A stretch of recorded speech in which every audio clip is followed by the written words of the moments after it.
भरतपुर नाम के एक गांव में एक गरीब औरत और उसका बेटा दनिया रहते थे। दनिया रोज जंगल में लकड़ी काटने जाता और उसे गांव में आकर बेच देता था, जिससे उनका गुजारा होता था।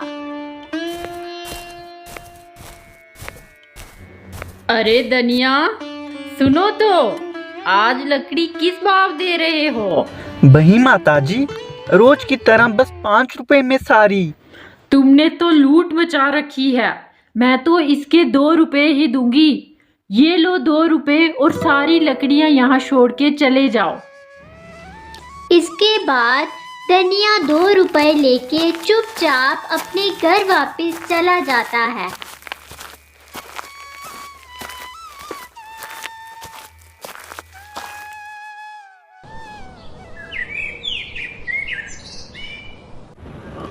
आज तो सुबह के 9 बज गए, ये दनिया उठा क्यों नहीं? अरे दनिया, उठो, आज लकड़ी लेने नहीं जाना क्या?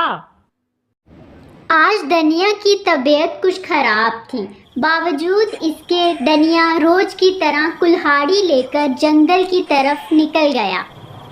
आज जंगल में जो कुछ होने वाला था, दनिया उस बात से बिल्कुल अनजान था। जैसे ही वह जंगल पहुंचा, उसने पेड़ काटना शुरू कर दिया।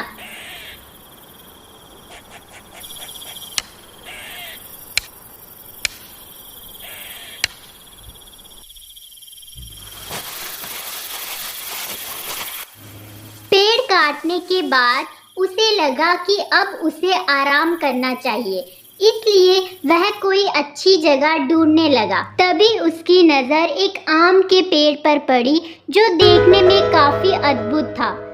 उस पेड़ पर लगे एक आम को देखकर वह बहुत हैरान हो गया, जिसे देखकर वह बोला, इतना बड़ा आम, इसको तो मैं अपनी माँ के लिए लेके जाऊंगा।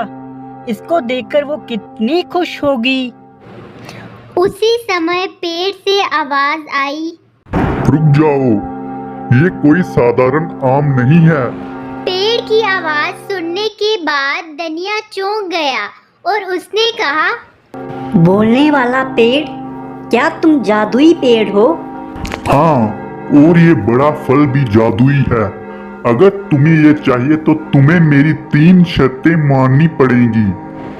इसके बाद पेड़ ने बड़ा आम देते हुए दनिया से कहा कि इससे तुम 3 वरदान मांग सकते हो, लेकिन याद रहे, ये वरदान केवल अच्छाई के लिए ही इस्तेमाल हों।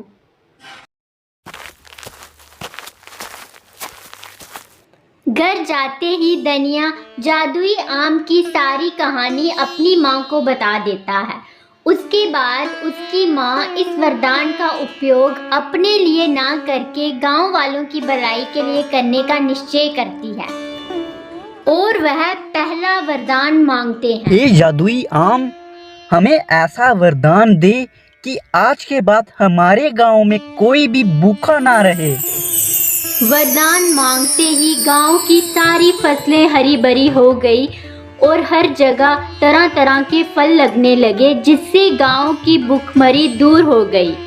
ये बात गांव का एक लड़का जान चुका था कि दनिया को एक जादुई आम मिला है, जिसके कारण ये सब हो रहा है। इसीलिए उसने सोचा, अगर ये आम मैं दनिया से चुरा लूं, तो मेरी तो जिंदगी ही बदल जाएगी। मैं तो इससे कुछ भी हासिल कर सकता हूँ। और वह तुरंत आम चुराने निकल जाता है।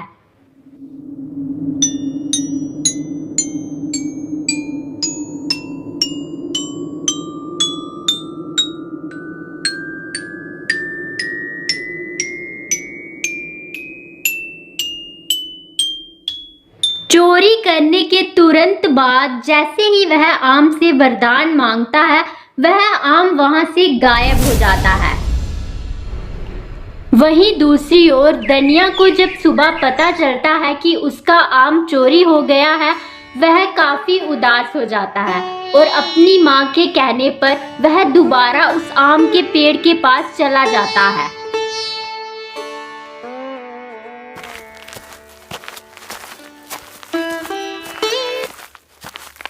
हे आम, मुझे माफ करना।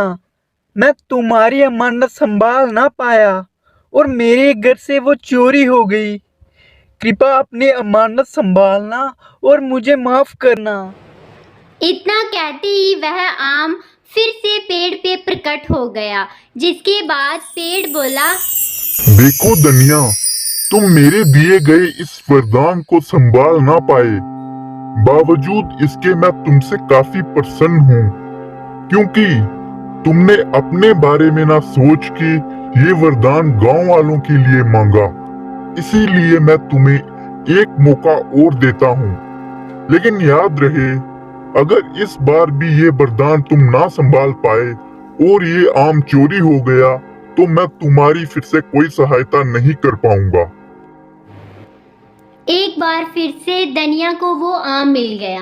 अब धनिया अपनी इच्छा के अनुसार उस आम से जितने भी वरदान मांग सकता था। वह कभी अपने लिए तो कभी अपने गांव वालों के लिए वरदान मांगा करता और इस तरह वह एक खुशहाल जिंदगी जीने लगा।